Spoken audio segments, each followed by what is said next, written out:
Имаме уште 2 дена до големата победа за Битола и за Република Македонија.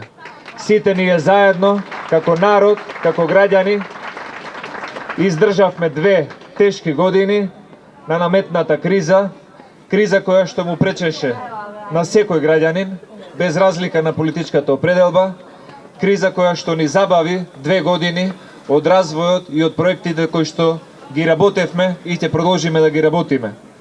Но народот е мудар, народот е свесен, народот е зрел и за разлика од другите наши политички опоненти, ние имаме едно правило. Народот е секогаш во право. Колку повеќе ја негираш волјата на народот, толку повеќе ќе бидеш принуден истата да ја признаеш и да се соочиш.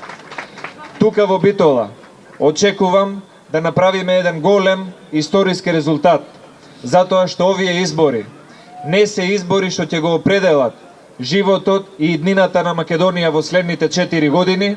На 11 декември ќе гласаме за каква Битола и каква Македонија сакаме да имаме во следните 40 години.